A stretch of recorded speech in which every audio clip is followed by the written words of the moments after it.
All right, good evening, everyone. It's prayer time now, Brother Jerry.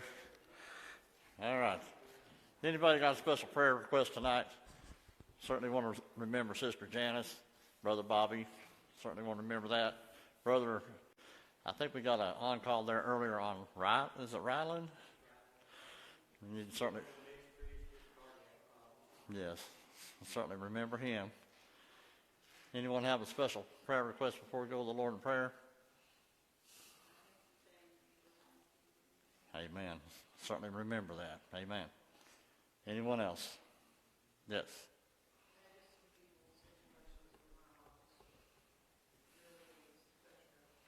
Amen. All right. Anyone else? Certainly remember Israel and all these countries that are fighting over there. And how close it is coming to here. We just never know when that may happen.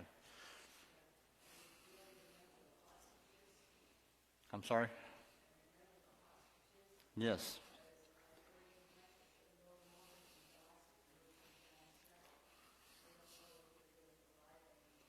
Yes. Certainly remember all this. You know, we've got a lot of things happening in our world, and it just has to come to be. That's just part of it. So anybody else? Those that will, let's all come into the altar and let's have a word of prayer.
Guys, I'm going to turn the wireless mic on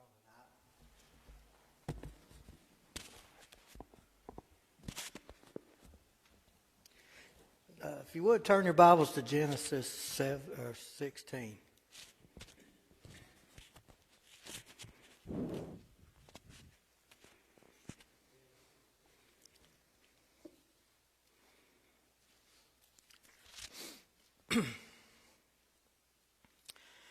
Now, I was getting this together and been working at it for a 3 weeks. And I went through like 12 different commentaries and Jewish commentaries and history and all that. And I found something after studying through all them.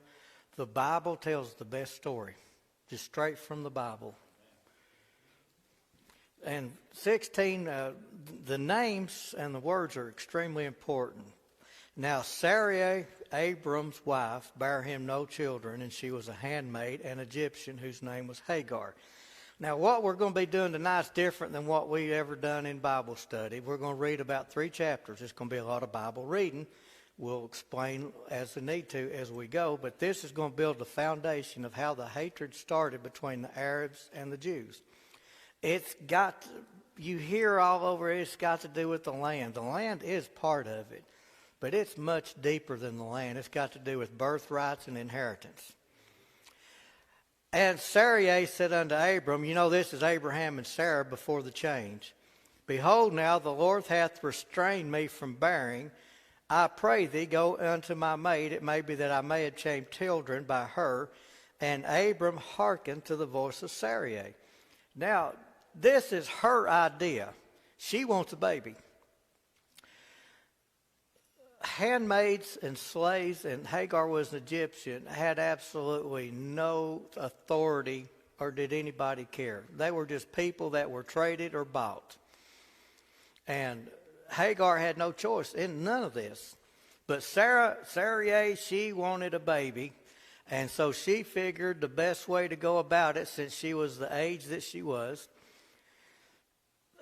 to go ahead and have Abram, her husband, create a baby with an Egyptian handmaid. Now, on the surface, it kind of looks like she was solving a problem. But here's what I want you to get a hold of. Everything that we do that's outside the will of God has repercussions, what that word is, repercussions down the road. Verse number 3. So Sarai, Abram's wife, took Hagar, her maid, the Egyptian, after Abram had dwelt 10 years in the land of Canaan, and gave her to her husband Abram to be his wife. Do you understand the hierarchy of wives in the Old Testament? You see the word in the Old Testament, concubine, quite a bit. All that means is lesser wife. Hagar did not have the status that Sarai had. It was a wife of convenience so that they could get a baby. And so Sarai said, go ahead, here's Hagar. She can be your lesser wife. I want a baby. Now, she fully planned, like a Lifetime movie, network movie, she fully planned on having her have this baby, and she's just going to take it away from her and raise it as her own. But remember, they're out of the will of God. Verse 4, and he went in unto Hagar, and she conceived. And when she saw that she had conceived, her mistress was despised in her eyes. Do you understand how the very moment that she got with child, now Sarai hated her? Now, whose idea was all this? Do you see now when you're outside the will of God, what you think you want, you really don't? Do you see how jealousy began to play a big part in this whole thing? She ain't even gave a child yet. And now she's jealous. And she says in verse 5, and Sarai said unto Abram, my wrong be upon thee. I have given my maid unto thy bosom. When she saw that she had conceived, I was despised in her eyes. The Lord judge between me and thee. She's taken accountability for this. But that one accountability doesn't fix all the problems, because you got a baby coming. And that baby is going to be the biggest problem between the Jews and the Arabs. Verse 6, but Abram said unto Sarai, behold, thy maid is in thy hand. Do to her as it pleaseth thee. And when Sarai dealt hardly with her, she fled from her face. Now, would you not hate to be Hagar? She don't have nothing. I mean, none of this is her decision. Sarai, her boss, said, you're going to marry him, I want a baby. She did what she was told. Now, because she's pregnant and going to have a baby, Sarah hates her. And she's taken her frustrations out on a woman who's completely innocent. She didn't connive nothing. She was made to do this very thing. And so Abram said unto Sarai, behold, thy maid is in thy hand. That was verse 7. Now, here's where God comes into this. And the angel of the Lord found her by a fountain of water in the wilderness, by the fountain in the way to Shur. And he said, Hagar, Sarai's maid, whence camest thou? And whither wilt thou go? And she said, I flee from the face of my mistress Sarai. And the angel of the Lord said unto her, return to thy mistress, and submit thyself under her hands. Now heaven's got involved in her life. God's aware of everything that's going on.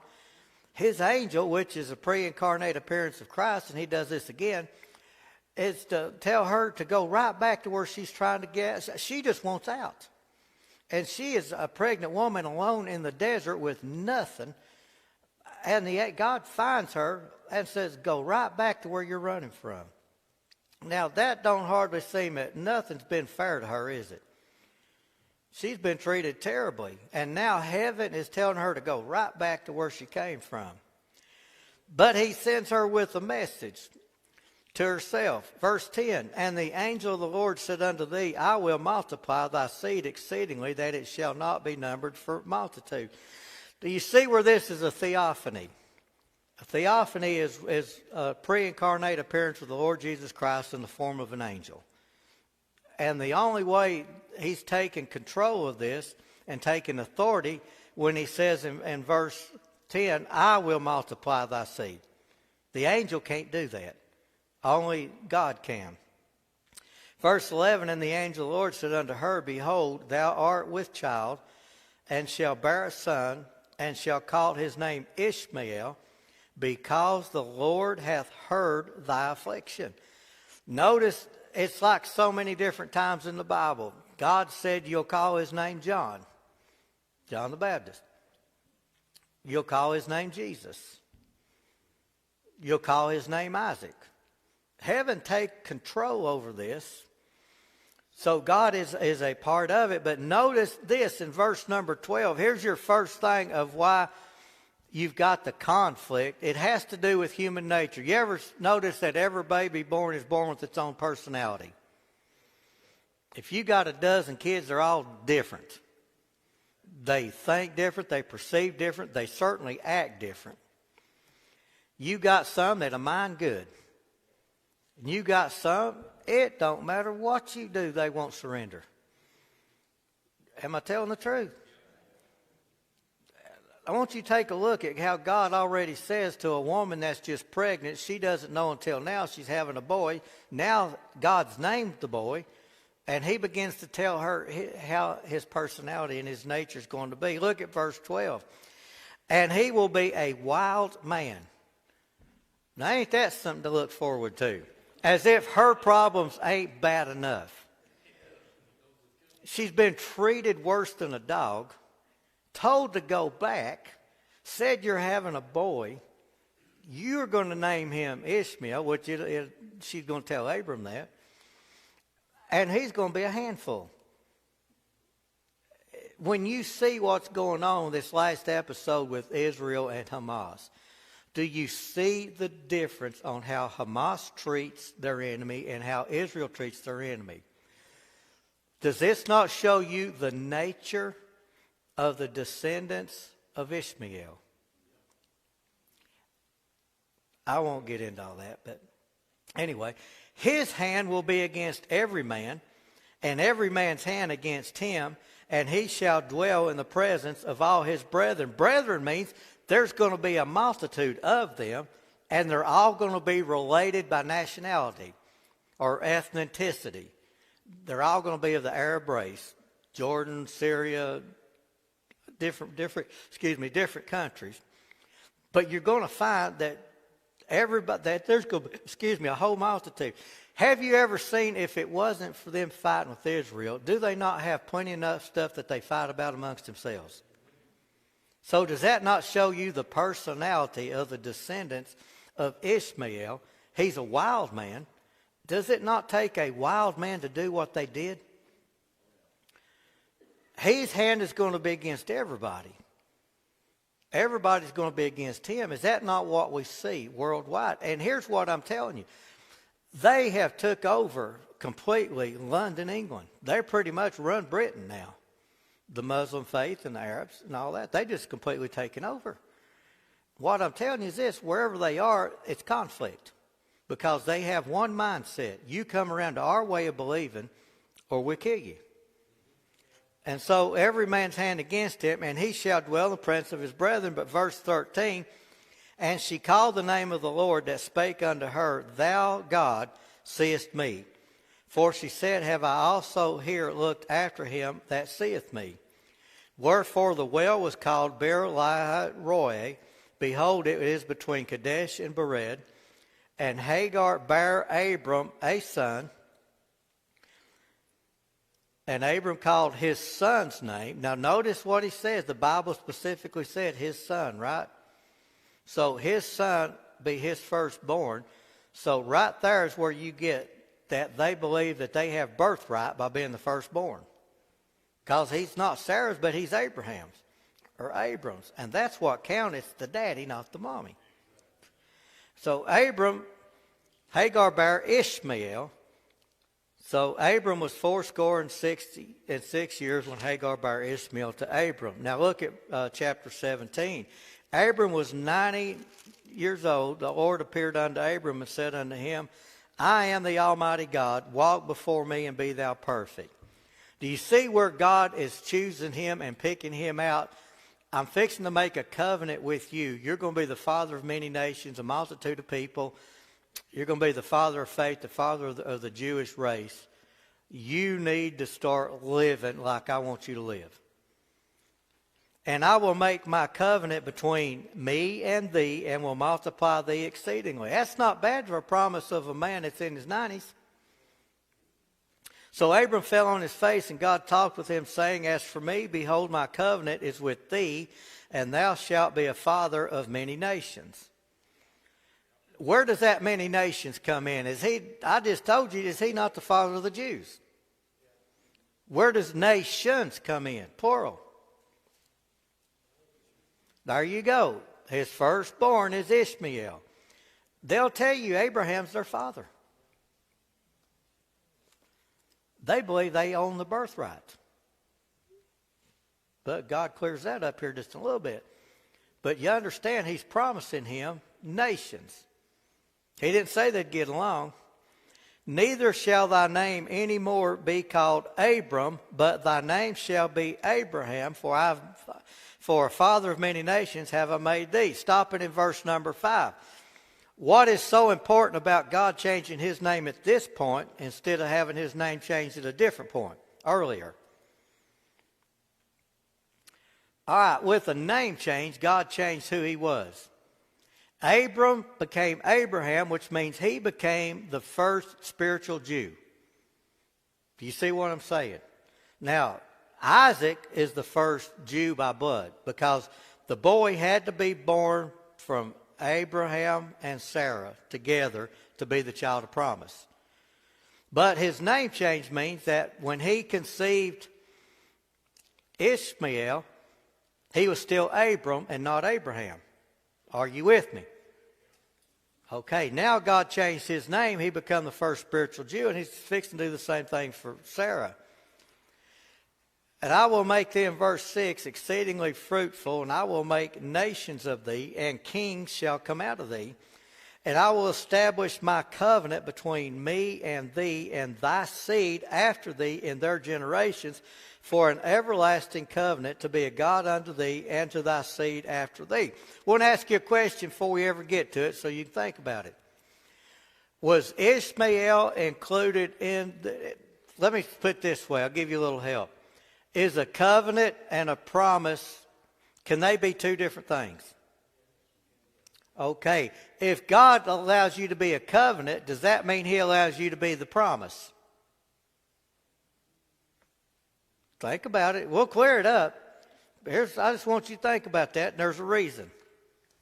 I will establish my covenant between me, thee, and thy seed after thee in thy generations for an everlasting covenant, to be a God unto thee and to be thy seed after thee. Now, if you just leave it right there, does that not sound like it should include Ishmael?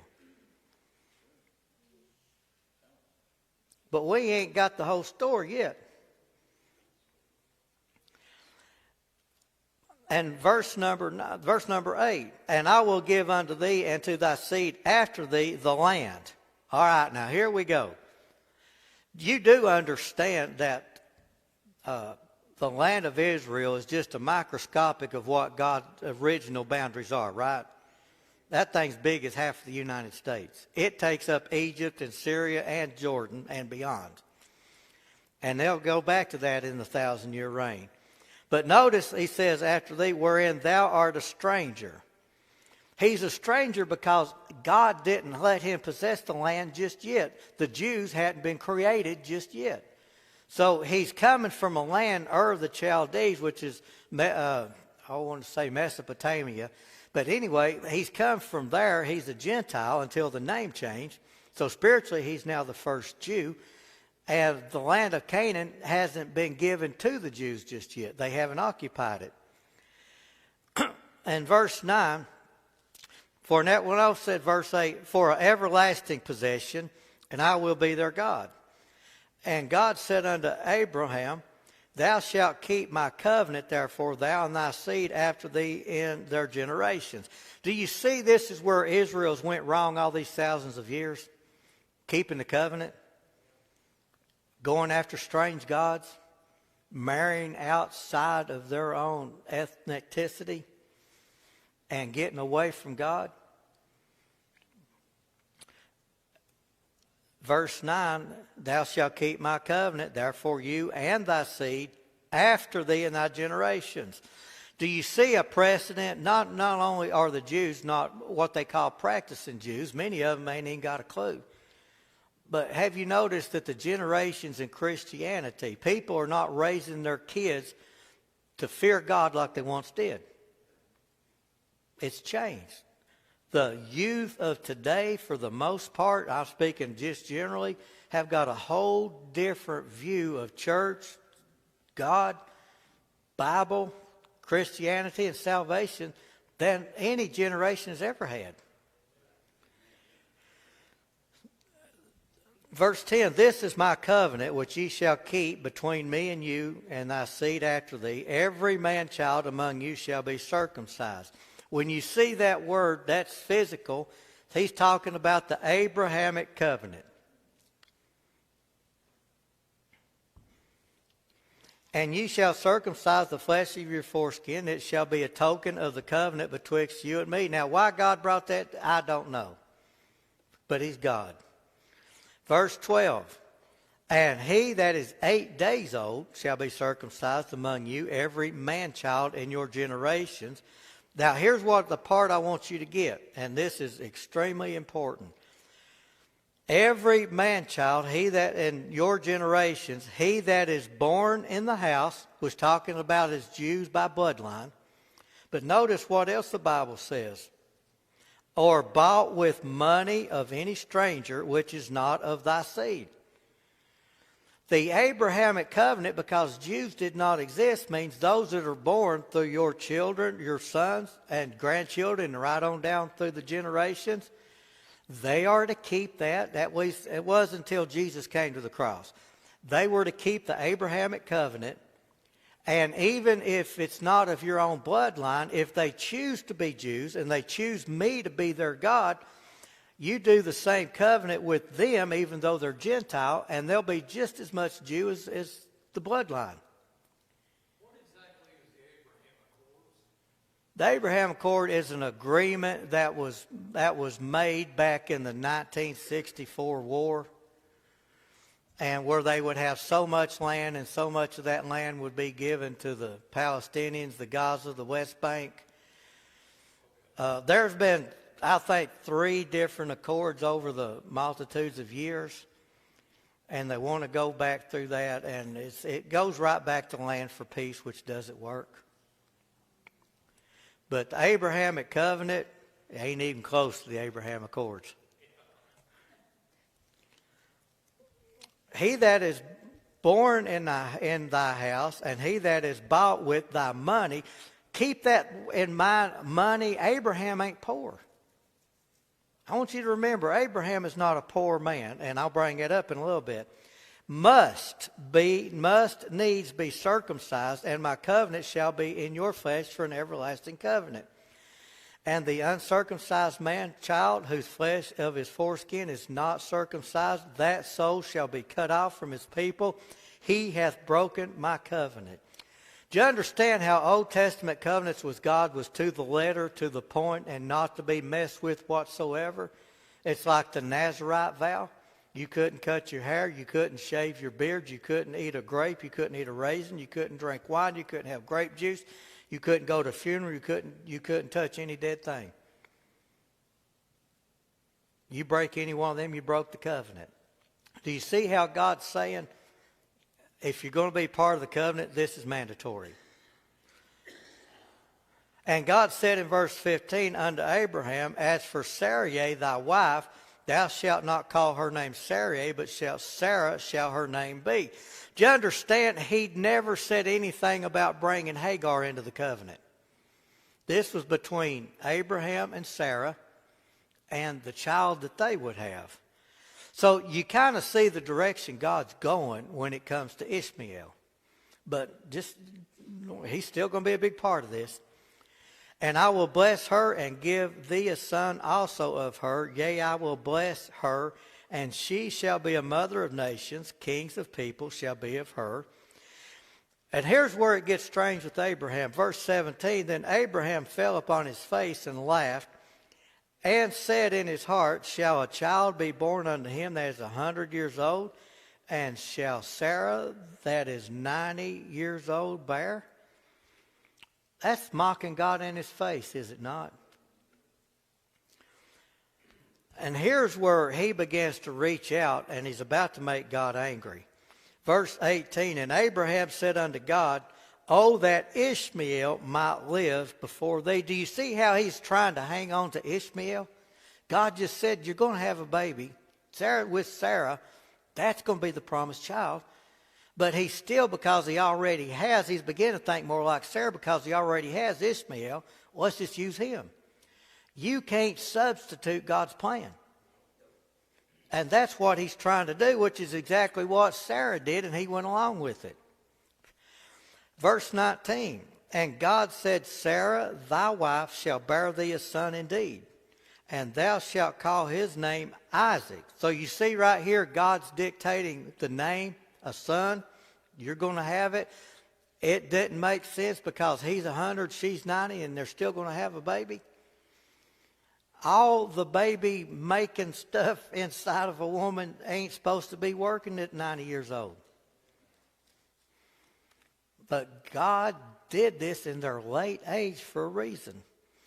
I will establish my covenant with him. Do you see how God now gives him a direction and a reason? The covenant I told you that would be with your seed is going to be with him, not with Ishmael. For an everlasting covenant means forever, without end. And with his seed after him. Now, the thing that he was laughing about with God, God begins to address in verse number 20. As for Ishmael, I have heard thee. Behold, I have blessed him, and will make him fruitful, and will multiply him exceedingly. Notice this, 12 princes shall he beget, and I will make him a great nation. Isn't it something that Jacob, which would be Isaac's boy, isn't it amazing that he had 12 sons and gave him the 12 tribes of Israel? Now God's saying he is going to give Ishmael 12 sons that would be princes. Princes means they're going to have their own Arab tribes. They're going to be the counterpart of the Jews.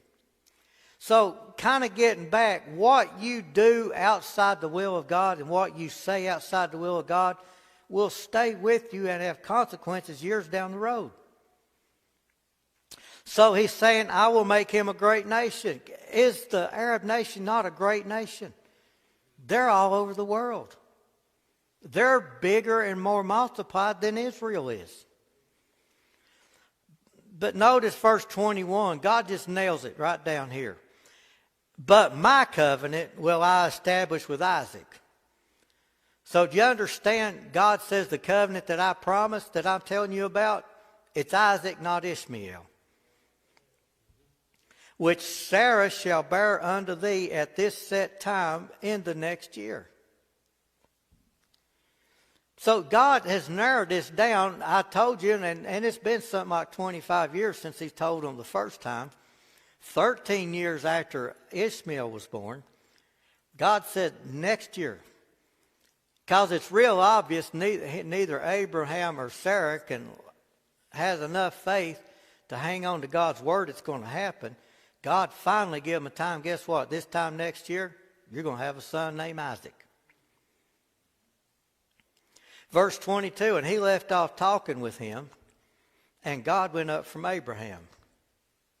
Now, here's where it gets even more twisted up. Verse 23, and Abraham took Ishmael his son, and all that were born in his house, and all that were bought with his money, every male among the men of Abraham's house, and circumcised the flesh of their foreskin in the selfsame day as God had said unto him. Circumcising Ishmael, did that not bring him into the covenant with God? See, you can be in a covenant, but does that mean he's in the promise? So do you understand how you can take all this information, hang on to it for decades and centuries, pass it down to every generation? Abraham's his daddy. He's in the covenant of the Abrahamic covenant. He's the firstborn, but yet he's kicked out. He inherited nothing of God's covenant. Everything gave him was a gift from God because he was Abraham's son, but it had nothing to do with the covenant he made with the Jews, which includes the birthright and also which includes the land. And we can, let's just go. Abraham was 90 years old and 9 when he was circumcising the flesh of his foreskin, and Ishmael, notice, his son was 13 years old when he was circumcising the flesh of his foreskin. And the selfsame day was Abraham circumcised and Ishmael his son. Let's go to skip chapter 18, skip chapter 19, skip chapter 20, go to chapter 21. So do you understand how the Arabs feel that they've got a rightful place to Israel and the birthright, but yet they're not the promise? And how they've been fighting against this? Because here's what it just doesn't.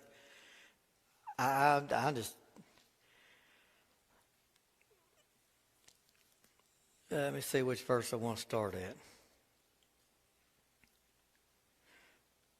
Okay, verse 8. And the child grew and was weaned, and Abraham made a great feast that same day that Isaac was weaned. When they say weaned, which means he's turned over to his dad to be taught how to be a Jewish man. After the Mosaic law came, they would teach their son the law and how to identify as a man in the law. Verse 9, and Sarah saw the son of Hagar the Egyptian, which she had borne unto Abraham, mocking. All right, you remember when God told her out in the wilderness what kind of a boy she's going to have? Do you kind of see this? He's bullying. Mocking means he's picking on him. He's bigger. He's 13 years older than him. He's giving him a hard way. And here it is. Sarah hates Hagar, right? Sarah hates Ishmael. She loves her Isaac. Abraham is a man that I'm going to tell him what to do, and he's going to do it. And right there was the last nail in his little coffin, and we're getting rid of him because he's mocking my boy that I love. You ever want to get a mama mad? She don't care what kind of friendship or relationship you are. Messed with her kids. It's on. She'll fight. She don't care who it is or where it's at. You don't mess with a mama's kids, ever. Verse number 10. Wherefore she said unto Abraham, cast out this bondwoman and her son. Notice how she identifies, I ain't even calling him your son. He never was mine. But get rid of that Egyptian bondwoman and get that boy of hers out of here with her. For the son of this bondwoman shall not be heir with my son, even with Isaac. Do you see how the battle lines are drawn in this affair? Do you see how nothing has ever went right, don't seem like, with Hagar? Ishmael kind of brought this on himself. But God said, verse number 12, and this one confounded me. I honestly say it just don't make sense. I can't figure it out. God's stand on this. And God said unto Abraham, let it not be grievous in thy sight because of the lad and because of the bondwoman. In all that Sarah has said unto thee, hearken unto her voice, as if he hadn't. For in Isaac shall thy seed be called. Do you understand? God himself was allowing this incident to separate, because he could not have a conflict of it's my inheritance, no, it's mine.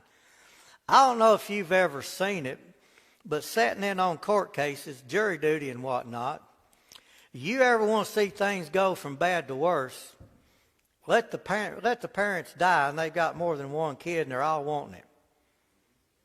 There's no love. They're suing each other. They all want it.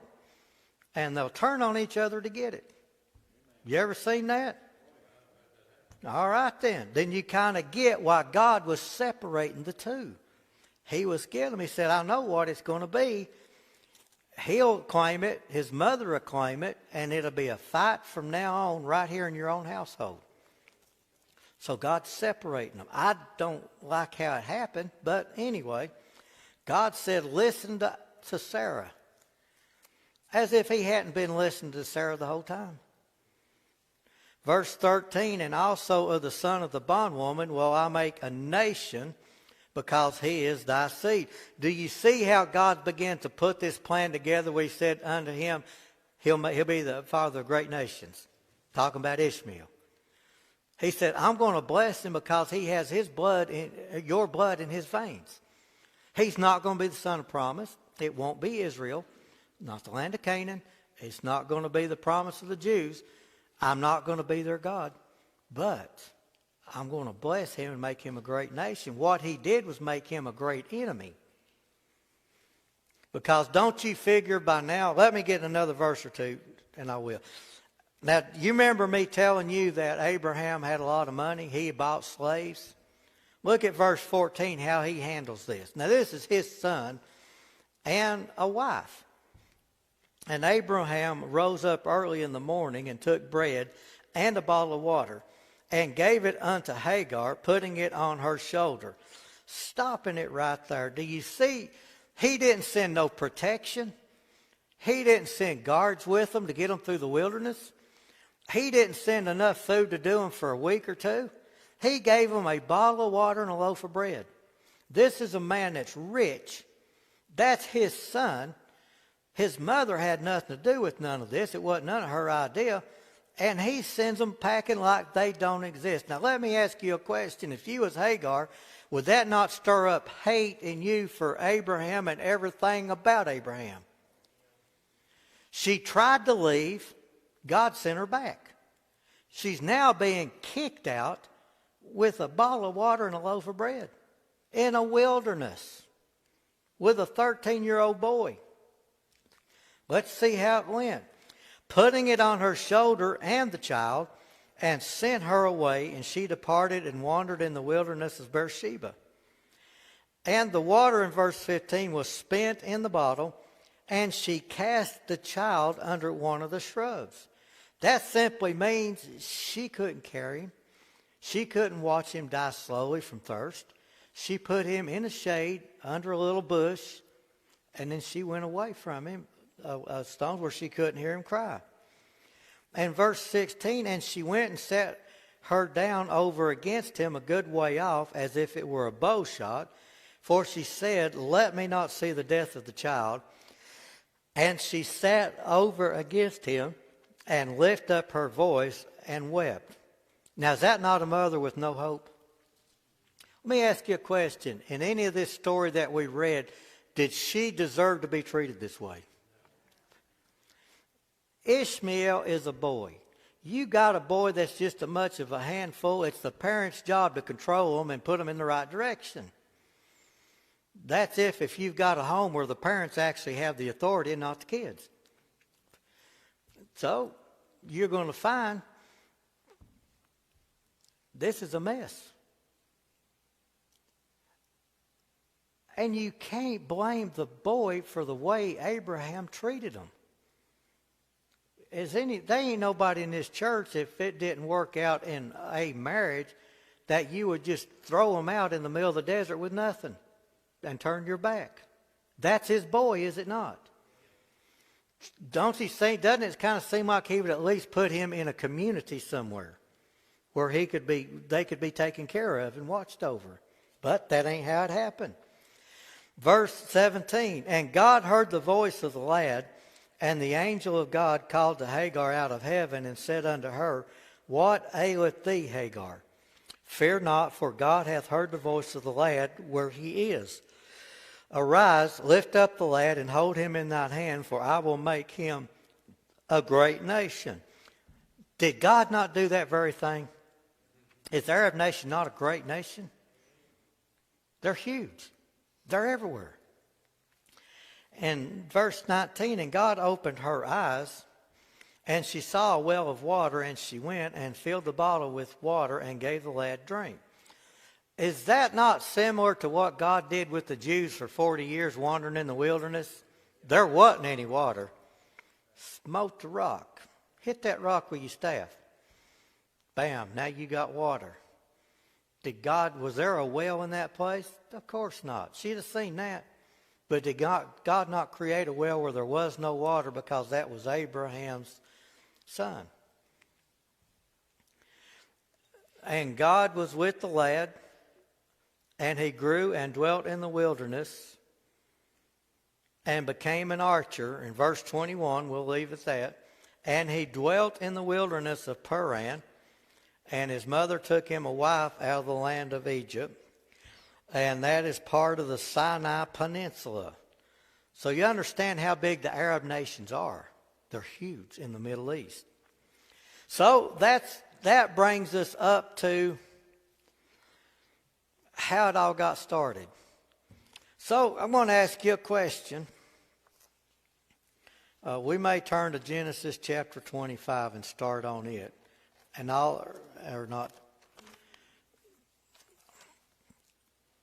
Psalms 83.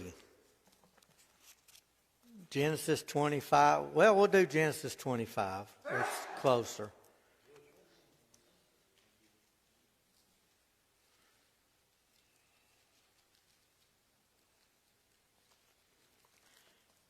And that'll kind of keep us in the direction we're going.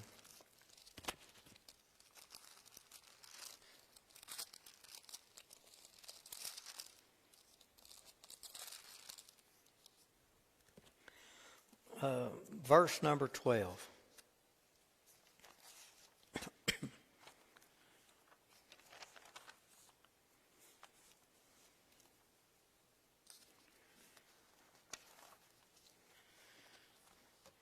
Now, these are the generations of Ishmael, Abraham's son, whom Hagar the Egyptian, Sarah's handmaid, bare unto Abram. So do you see when he says he'd make him a great nation and he would have sons that were princes? Remember reading that? Then in verse number 12, does God make sure that we understand we're talking about the same Ishmael, the same Hagar, and the same Abraham? Okay. Now, God did bless him, did he not? And verse 13, and these are the names of the son of Ishmael, by their names, according to their generations. The firstborn of Ishmael, Nebasheth, and Kedar, and Abdil, and Mibsam, and Mishma, and Duma, and Massa, Hadar, and Tema, Jetur, Naphish, and Cometh. These are the sons of Ishmael, and these are their names by their towns and by their castles, 12 princes according to their nations. May I ask you, does this not seem that God blessed them in a similar manner as he did Jacob's 12 sons? They're princes. They're the heads of the tribes. And God said not only that, but notice that they have towns, they have castles. Did he not say they'd be princes? They're royalty. He's established a mighty nation through the descendants of Ishmael. Now, did they turn toward the God of Abraham or not? Do you kind of see for a minute as we get into this how they might be bitter not only toward Abraham, but how they could be bitter toward the God of Abraham?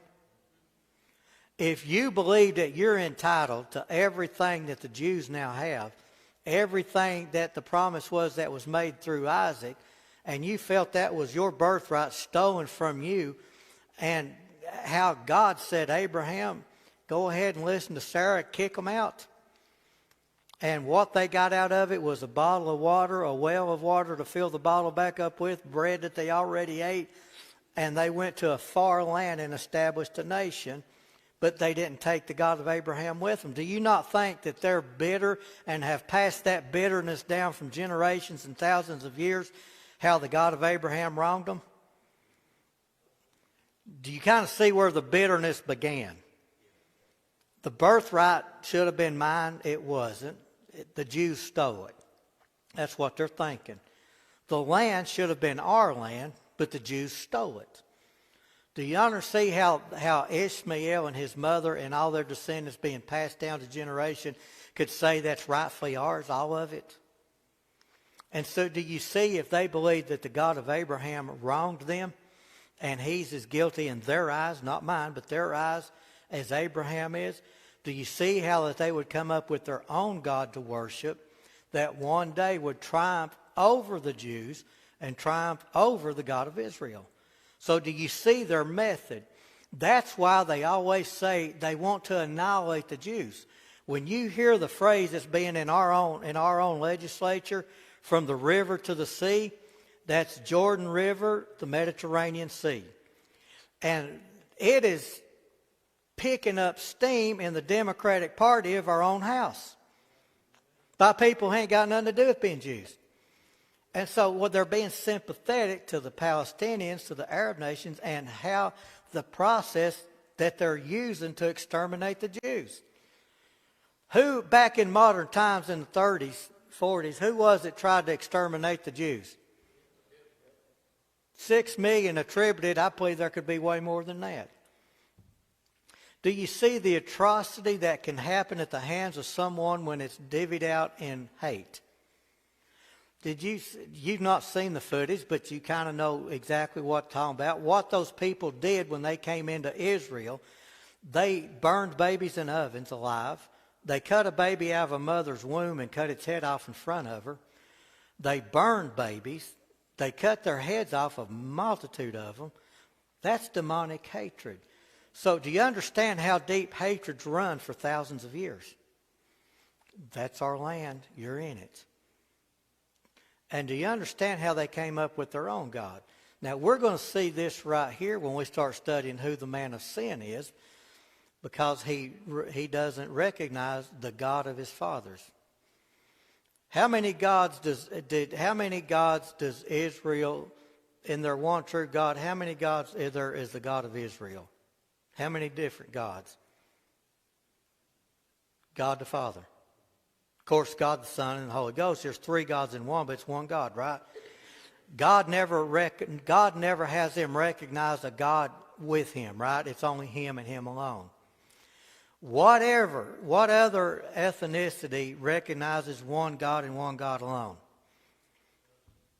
The Muslim. What's his name? There you go. Who is their prophet? All right. Who is the prophet that Israel recognizes? Jesus. He's a prophet, among many other things. So do you understand when he starts talking about the man of sin, which is going to be next week before we get to it, talking about he doesn't recognize the God of his fathers, he's going to bring a whole brand new God in. If the Muslims recognize one God, he's going to do away with that. If the Jews recognize one God, he's going to do away with their God. What is his purpose of not recognizing the God of his fathers? So he can introduce a new God. Who is going to be the new God during the 7-year tribulation? He'll lift himself up as the God to be worshipped. And he will sit down in the seat of David in Jerusalem and claim That's the day of desolation, as Daniel wrote, but he will claim to be the only true God to be worshipped. And that's the only time that Satan, who said 5 different times, I will, I will, I will, I will, I will, be like the Most High, I will send my throne above him. That's the only time in eternity that Satan can sit down and they'll be worshiping the man they see, but actually he's indwelled by Satan, that Satan will be worshipped as God on this earth. Now, I'm talking about the one God. Right now, you got Satanists all over the world that worship him. And they're mean. Okay. Let's go with Ishmael's Naboth, Kedar, Abdil mission and all that. If I can find where I wrote all that stuff down. I'll get some of them if I don't get them all. Asher is joined with them to helping the children of Lot. Verse 8. But I ain't got that wrote down, so don't worry about it. We'll go. But Genesis 25th, let's just go to that. Verses 13 through 16, I read that. Nebajoth, the first son, he started the tribe of the Nabathenes, and they live in Petra and Arabia, or those Arab countries. Kedar, he's the founder, the second son of the Sidonians, which means dark skin. And they lived in eastern Palestine. Still making sense, ain't it? Abdil, he is called the miracle of God, and the tribe of Abdillah, and they lived in Yemen. You hear Yemen on the news from time to time. Mibsam, I couldn't find out nothing about him. So we'll go to Mishma. He's the tribe known as the Messiah Manassas. They lived northeast of Medina, up in the land of Palestine. Duma, he lived northwest of Arabia.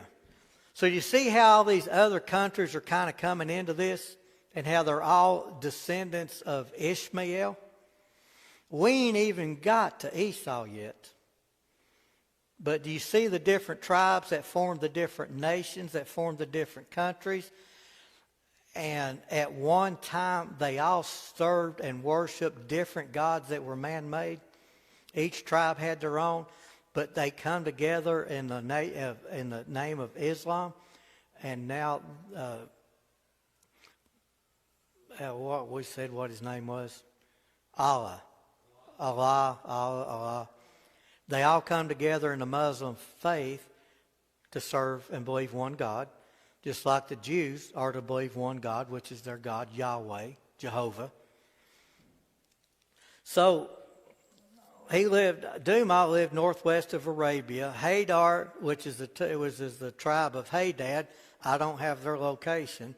Tema, that's the tribe of Beni Teman, and they lived northeast of Arabia. So they're all settled in the areas and outside the areas, but they're coming together as a collective different nations. Jeter, he lived in Damascus. Well, you hear Syria a lot on there, don't you? And it's about to get worse. Napish, he lived in Hermon. Kedema lived in the Persian Gulf next to Mecca. Y'all know what Mecca is, right? It's the most holy place in the Muslim world. Mecca. The most holy place. It's to this day. And it got quiet.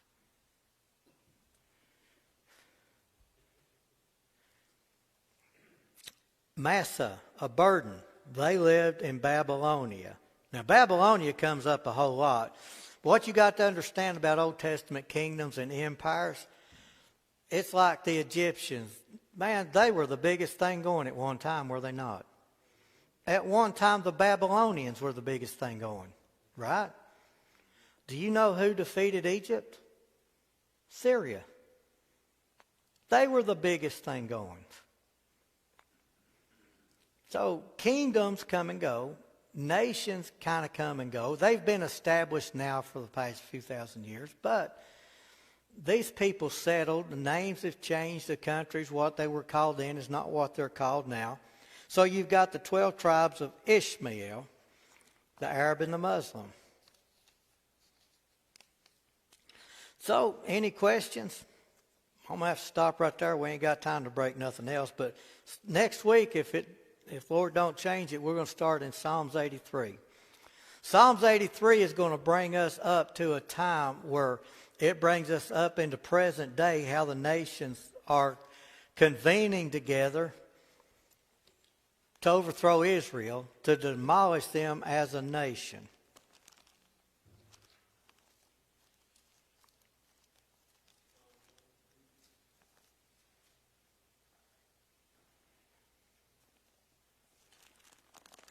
We've got about 3 or 4 minutes.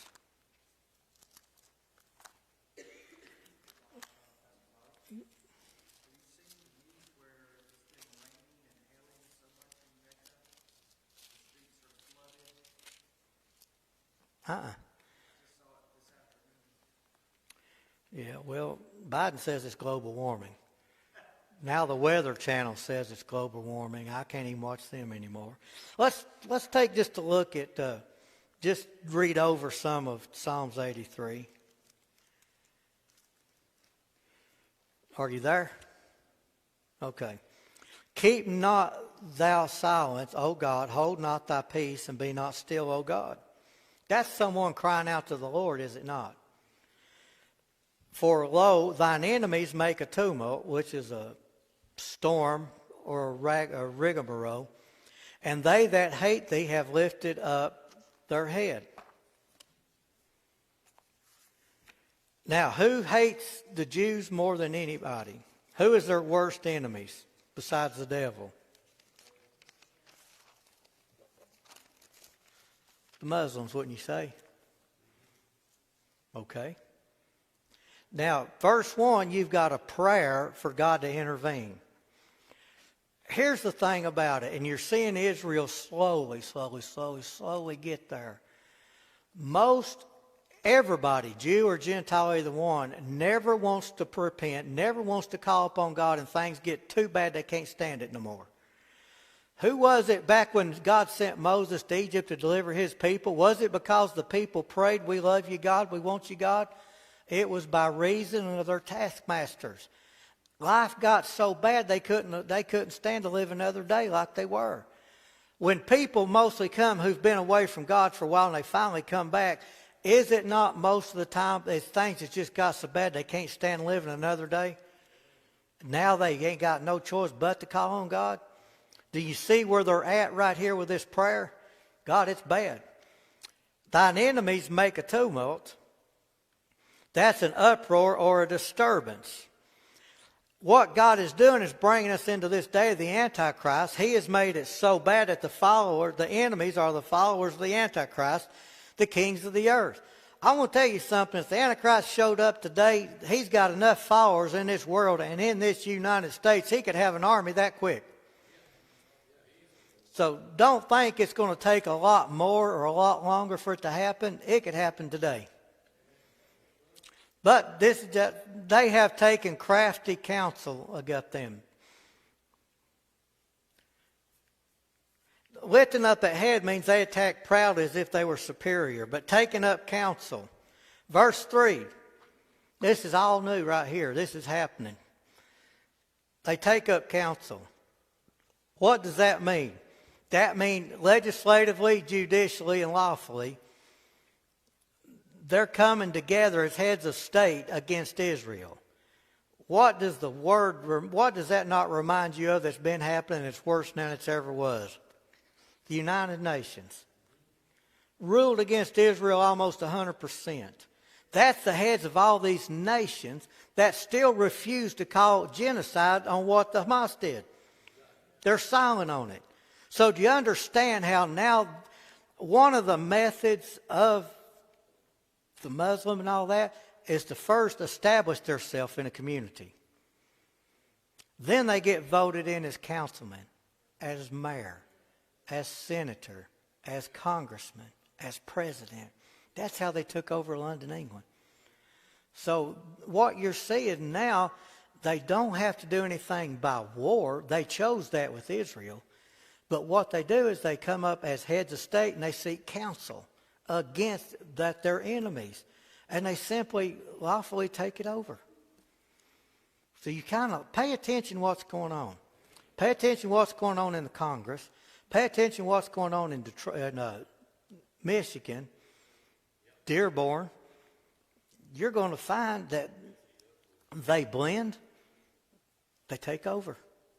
Do you understand when they say take counsel, they're purposely finding places as heads of council in different countries in order to vote against Israel.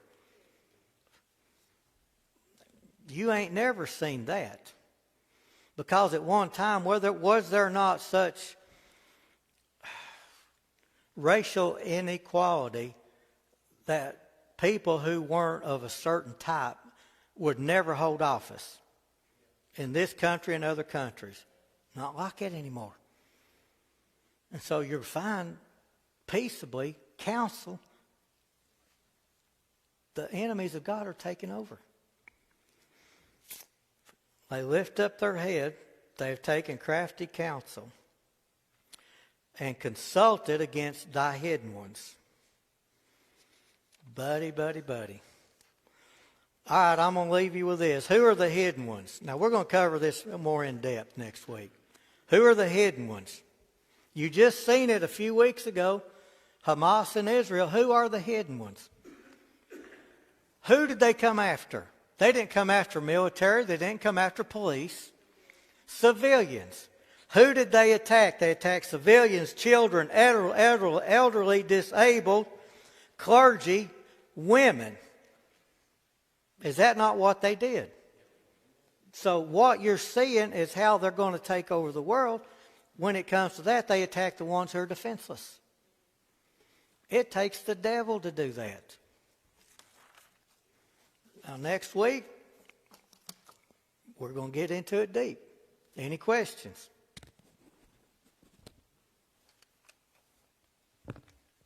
I'm going to take that as a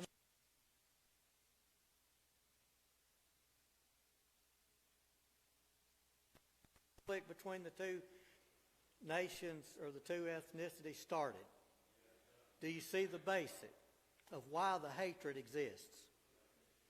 Do you understand that you can literally pass that hatred down to generation? You remember those things they say, and I don't appreciate it one bit, the Hatfield-McCoy feud? You're a Hatfield. Was you a part of? Yeah, like I've been alive for 300-400 years. But you understand people associate